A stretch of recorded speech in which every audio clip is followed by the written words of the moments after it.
এক ভাই আমাকে গালি দিল যে তোরা হইলে বাপ মায়ের সবচেয়ে খারাপ সন্তান, বাংলাদেশের সকল পুলিশ হইলে কুলাঙ্গার, এদের জন্মের ঠিক নেই।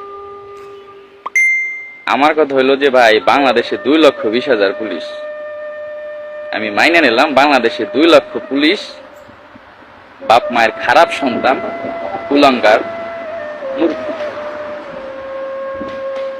আমি এক মধ্যবিত্ত ফ্যামিলির ছেলে, আমার নুন অন্তে পান্তা ফুরায়, আমার 14 গোষ্ঠীতে গভর্নমেন্ট জব কেউ করে না।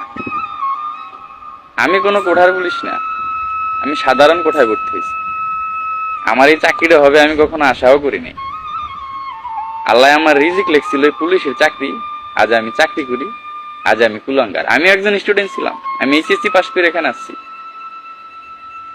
যাই হোক, জনগণ আমাদের গালাগালি দেবে, এটা আমরা শুনি বা আরো শুনতে হবে, তা নিয়ে আমার কোনো আফসোস নেই। কিন্তু আমার যেটা বলার সেইটা হইলো, সবাই বলতেছে যে এই পুলিশ সদস্যদের সব বাদ দিয়ে দেন, আমরা মেধাবীরা এখানে আসবো, আমরা দেশটাকে গর্ব। ভাই, আমাদের ভিতরে হাজার হাজার বিসিএস ক্যাডার আছে। আমার লেখাপড়া এখন চলমান।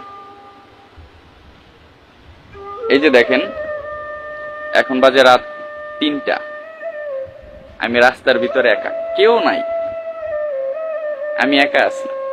কার জন্য আছি? আমার মা বাবার জন্য? অবশ্যই না, দেশের মানুষের জন্য। সবাই ঘুমাচ্ছে আর আমি সারা রাত এই রাস্তায় দাঁড়ায় দাঁড়ায় ডিউটি করব। সকালে ঘুম থেকে তারা উঠবে ফ্রেশ মাইন্ডে, যখন আমারে দেখবে, মানে সরাসরি না পারলে মনে মনে একটা গালি দেবে যে শালা কুলঙ্গারের বাচ্চার মুখটা দেখলাম, আমার দিনটাই খারাপ হয়। তাতেও আমার কোনো আফসোস নাই। কিন্তু কথা হইলো যে মেধাবী স্টুডেন্টরা যে আসবে, বাংলাদেশে তো আবার সরকার গঠন হবে, আওয়ামী লীগ আসুক, বিএনপি আসুক, জামাত আসুক, XYZ যে কোনো সরকার আসতে পারে, দেশের পরিস্থিতি তো আবারও খারাপ হতে পারে। তখন এই যে নূতন করে যে পুলিশ বাহিনী গঠন হবে বা যারা আসতে চাচ্ছেন, ভাই আপনাদের কি গালি দেবে না? কিন্তু আপনারা তো কুলাঙ্গার মায়ের সন্তান না, আপনারা তো আদর্শ মায়ের আদর্শ সন্তান। আপনারা বাংলাদেশ গঠন করার জন্য পুলিশ বাহিনীতে আসতে চাইছিলেন, তো আপনাদের তো তখন গালি দেবে। কেমন লাগবে তখন আপনাদের? সব পুলিশ খারাপ না ভাই, সবাই এক না, সবাইকে এক পালায় মাইপেন। 3,000 পুলিশের নিয়োগ আসলে 18 লক্ষ আবেদন করে। এই 18 লক্ষ ফ্যামিলির যে ছেলে মেয়ে, এরা তো খারাপ সন্তান না, এরা মা বাবার আদর্শ সন্তান। সামনে পুলিশের বড় নিয়োগ আসতেছে, পুলিশের অনেক ভ্যাকেন্সি। এখানে কি ভ্যাকেন্সি খালি থাকবে? অবশ্যই খালি থাকবে না।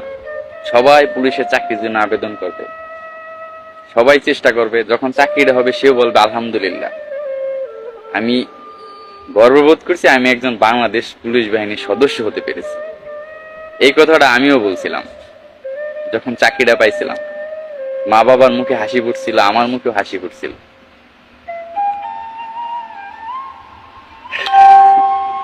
আসলে এগুলা নিয়ে কষ্ট পাবার কিছুই নাই। আমরা জনগণের গোলাম, স্বীকার করি।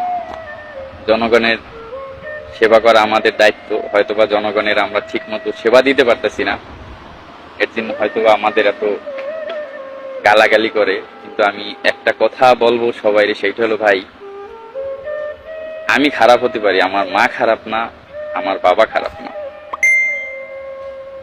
প্লিজ মা বাবা নিয়ে কখনো গালি দিয়েন না। অনেকে আবার বলবেন যে শালা তুই পোশাক পরে ভিডিও করতেছ কেন?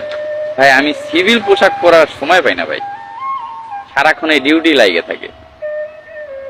আমার যখন চাকরি হয়েছিল তখন আমি 2টা শার্ট কিনছিলাম, ওই শার্ট 2টা আমি এখনো পরি, পুরন হয় নাই। আমার চাকরির বয়স 2 বছর, আমি হিসাব করলে 2 বছরে 40 দিন ছুটি পেয়েছি। 40 দিনে 2টা শার্ট পূরণ হয়ে যাওয়ার কথা না, বা আমার যায় না, কারণ আমি হইলাম গরিব ঘরের সন্তান। আমার 40 দিনে 2টা শার্ট পূরণ হয় না। আমি ওই শার্ট 2টা আরো 2 বছর পড়তে পারবো ইনশাল্লাহ, ঠিক আছে? কিন্তু এখন এই পোশাক পরে ভিডিওটা করতে বাধ্যই হইলাম। যাই হোক, আমি আর কখনো পোশাক পরে ভিডিও করব না।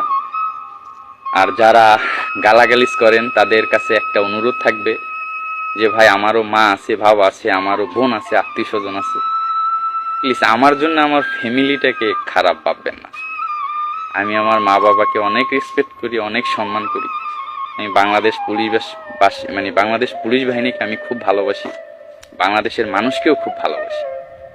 আপনারা গালি দেবেন, সহ্য করে নেব, কিন্তু মা বাবাকে দিয়েন না ভাই, বুকের বাম পাশে লাগে ভাই। ঠিক আছে, আমাদের কষ্টটা যদি বুঝতে হয়, আমাদের রুলস যদি বুঝতে হয়, অবশ্যই আপনার এই চাকরিটা করতে হবে, নাইলে আপনি আমাদের ব্যথা বুঝবেন না। আপনার সারাদিন বক বক করে আপনাদের বুঝাইতে পারবো না যে আমরা পরিস্থিতির শিকার নাকি অন্য কিছু, এগুলো সারাক্ষণ বললেও বুঝাইতে পারবো না। যাই হোক, আবেগে অনেক কথা বলে ফেলাইলাম, আপনারা আবার কষ্ট নেবেন না।